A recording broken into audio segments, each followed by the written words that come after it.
It is not every day that you walk your dog and come back with $1 million idea. But today, this is our story. This is the story of Velcro.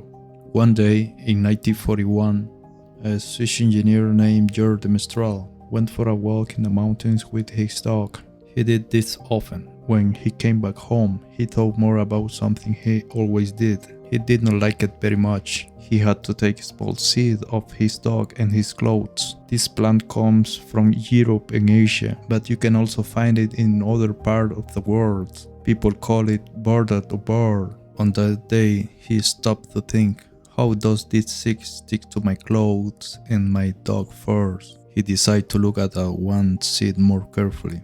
Then he saw something important. The seed had a small hooks. The hooks got stuck in the cloth and the fur. He thought, this is a good way to stick things together. Maybe I can copy this idea in a product. It can stick and come off, but it still works well. It took 14 years of work to make a good idea. He got his first patent in 1955. During this time, George tested many soft fabric for the soft side of Velcro.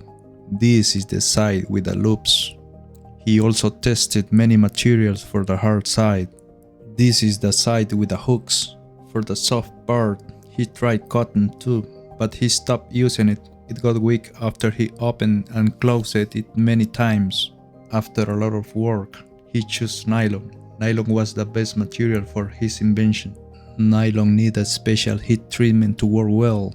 Making many hooks was also very hard. Before that, he made every hook by hand. It took a long time before he could build a special machine. The machine had a sharp blade. It cut the nylon loops at the right angle to make hooks. Next, he had to find the best size for loops and hooks. He also had to find the best number of hooks in each area. He got his first patent in 1951 in Switzerland. He got more patents in 1952 in other countries. He named his invention Velcro. The name comes from two French words. Velours means velvet, crochet means hook. Many people think Velcro breaks every time you pull it apart, but that is not the idea.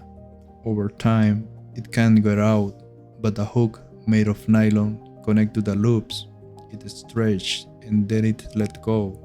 It was a very creative invention. At first, people thought it could replace the zipper, but the fashion industry didn't like it. They said it looked ugly. They had just started using another new invention, the zipper. Velcro sales grew in the 1960s when NASA started using Velcro in space. It was perfect for holding things to the walls of the spaceships. Things would not float away.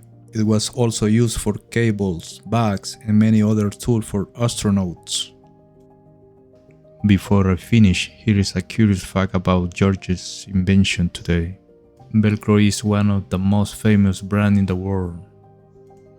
The company has more than 1,300 trademark registrations in about 130 countries.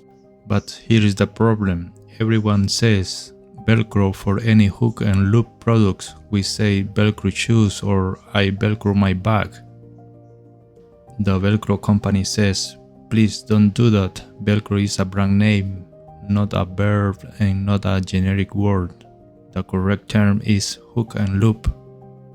They protect their trademark very seriously. They even made a funny YouTube video with their lawyer to teach the people the right way to say it. Their campaign is called Don't Say Velcro.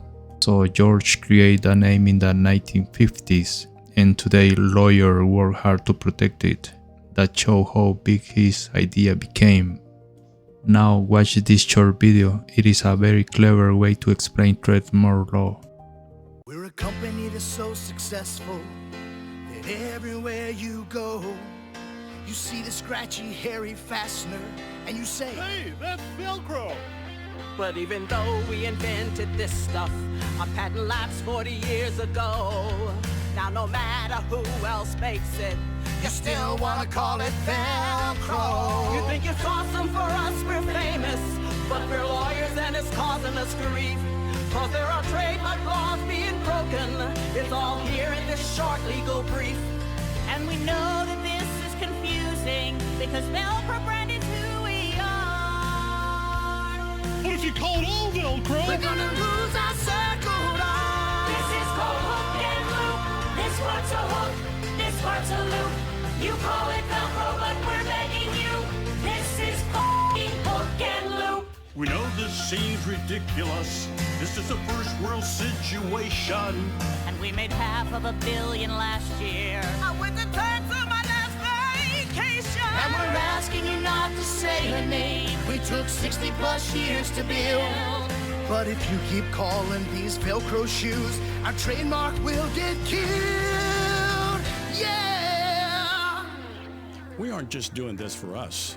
We're doing it for all the successful brands that got so popular, people started using the brand names the wrong way. So please, remember. If you need something to clean up your socks, do it with bleach and not with If you have blood from a boo-boo you made, this is a bandage and not a If you're exercising with someone you're dating, it's in life skating and not I know that bleach stuff is more fun to say, but if you keep doing it, our trademarks go away.